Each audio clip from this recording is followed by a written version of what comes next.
This is the first video I have made in months, and I'm actually a little bit nervous. I stopped at 214 at the, not that anyone cares, but anyway, I stopped at 214 at the end of summer, and now I'm starting the next year. We're still in Corona. This is terrible. We're never going to go back to school. But anyway, so 221, see if I remember how to do any of this stuff.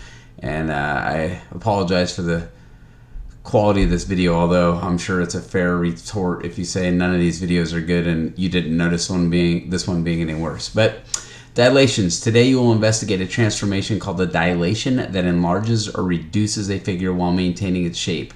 After creating new enlarged polygons, you and your team will explore the relationships that exist among polygons that look alike but are different sizes. So this is a big deal. Previously, we had looked at, I guess I don't have a triangle shape maker in here, that's a bummer.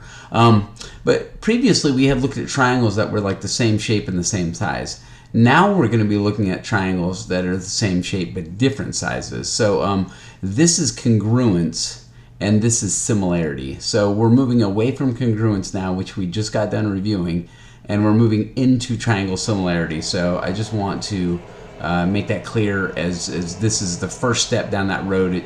It'll take several days and several lessons to get to the end of it, but we're beginning that journey now. So the warm-up stretch: before computers and copy machines existed, it sometimes took hours to enlarge documents or to shrink text to place on small objects like jewelry. A pantograph device like the one shown below, which I don't know if I've ever seen these before, but it is kind of cool. You can see that there's just sort of using like some leverage, I don't know if you call it, but basically he's drawing it small here and it's doing the same thing big there, which is kind of neat.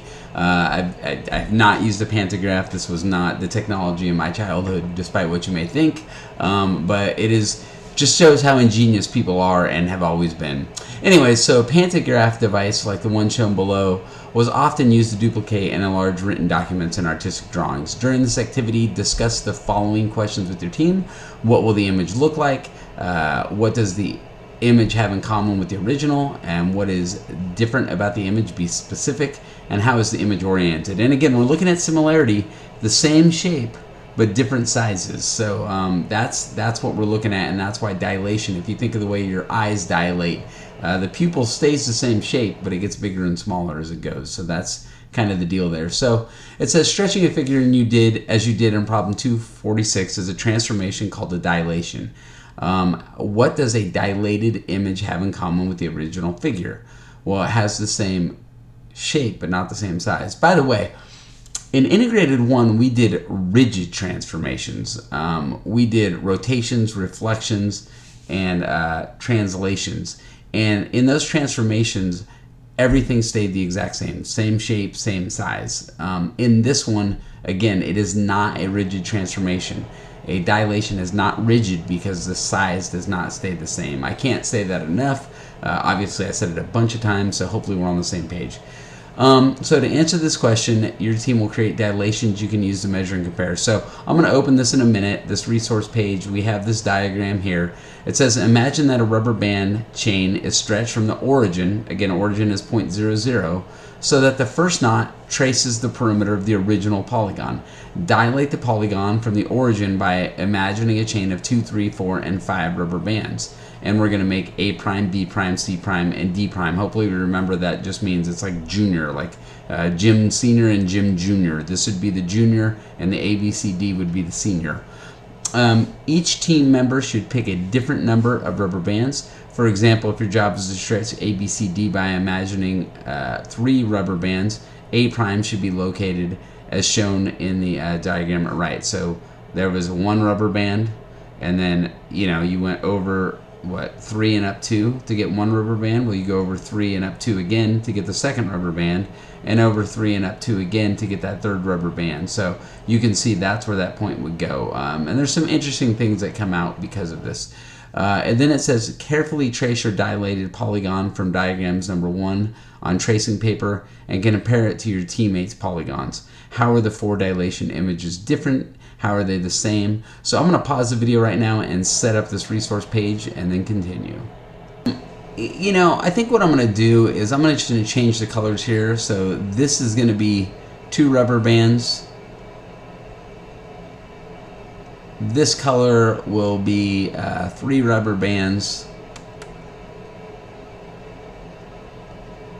And this color will be 4 rubber bands. And I think hopefully that'll make it a little bit easier for all of us. So long story short, if I go to 2 rubber bands, I went over 3 up 2. So I'll go over 1, 2, 3, and up 2.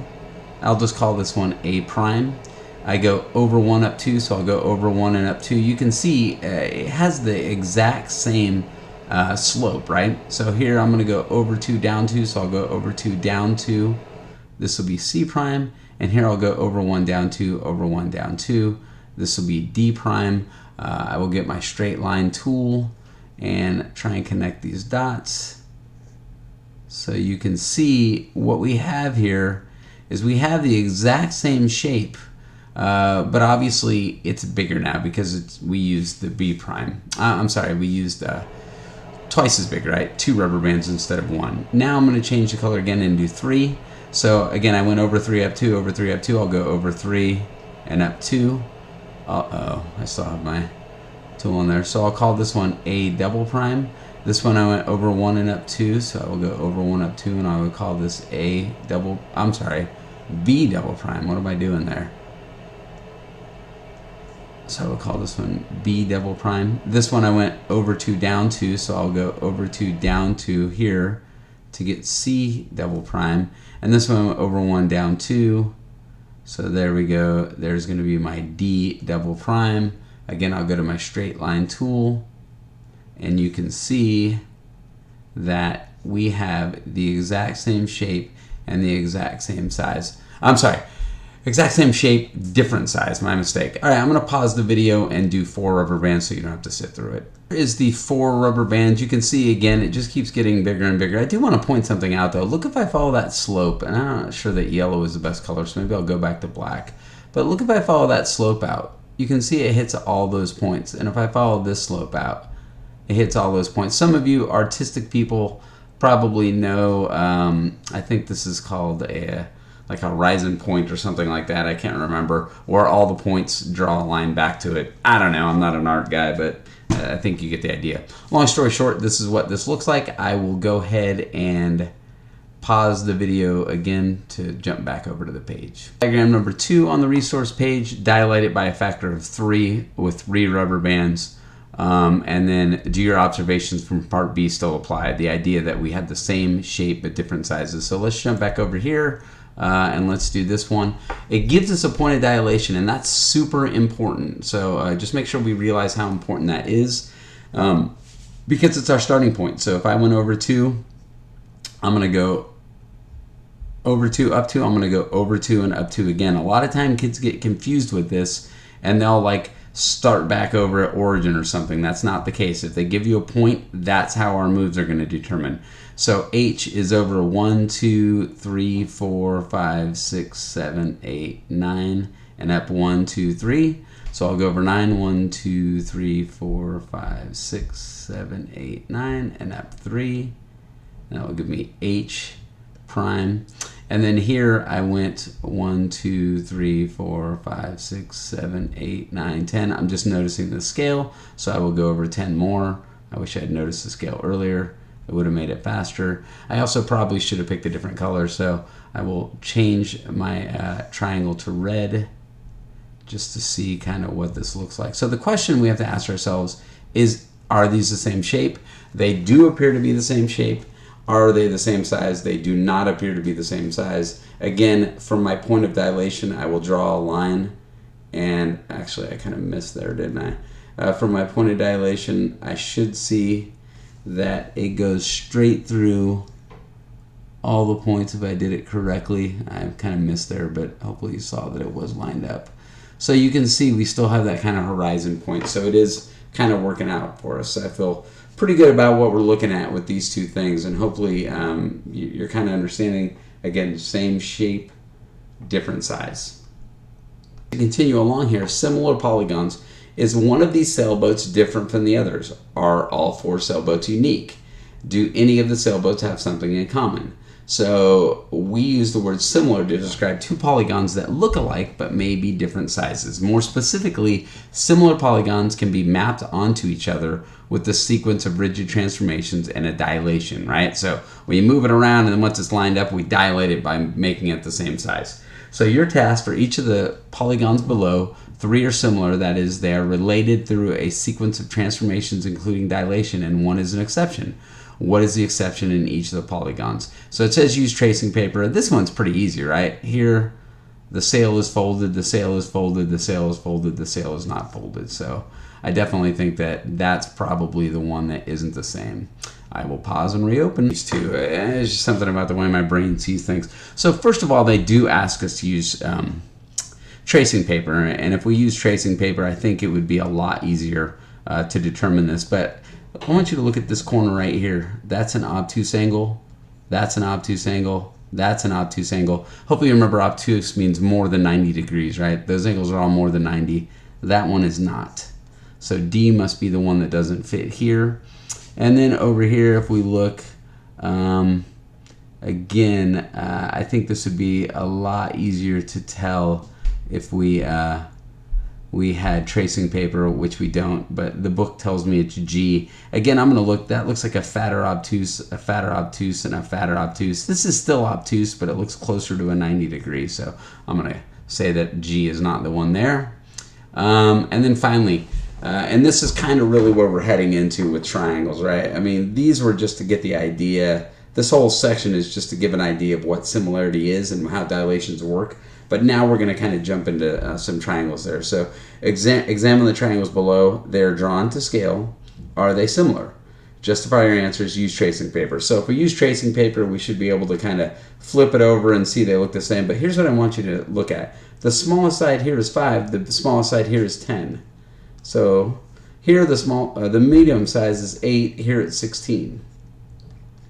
And here the biggest side is 9 and the biggest side is 18. So you'll notice I have a consistent multiplier, and that has to be the case. If it looks like this, I do have similarity because I have a scale factor. This is known as a scale factor. We'll be talking about that more as we go, but we have the same multiplier. Now you might be saying, well, what if I went in this direction? Well, then the scale factor would be times 1/2, right? So in this direction, we're getting smaller, we're multiplying by a number smaller than 1. In this direction, we're getting larger, we're multiplying by a number bigger than 1. Hopefully that makes sense, right? You double the size to get to this, or you cut the size in half to get back. That's all we're really saying with that. But as we look, these are going to be similar triangles because they have a consistent scale factor. One point I want to make here is, what if this was 19, right? If. This is the if. We're playing pretend right now. Now all of a sudden, our scale factor here would not be 2, right? Actually, it might be easier to... Anyway, I think we can all agree 9 times 2 is 18, so 9.2 point something is 19. So this would be a scale factor of 2, and this would be 2 point something, so it would no longer be similar. So just something to keep in mind, you have to check all 3 sides. You can't just check 2 of the sides, because 2 of the sides can be true, right? But if that third side is different, then it's not similar, so just be aware of that. Now it says, which of the following statements are correct? Well, we want to match this up just like we do with congruent triangles. We want to do the same thing with similar triangles. So D is across from the smallest side. So I need to go with the letter that's smallest across from the smallest side, which would be C. So I know that D and the C match up. So here the D and the C match up. Here the D and the C match up. Here the D and the C match up. Here the D and the C match up. So I haven't eliminated anything yet. So I feel that's going to work. Now I will go to the middle.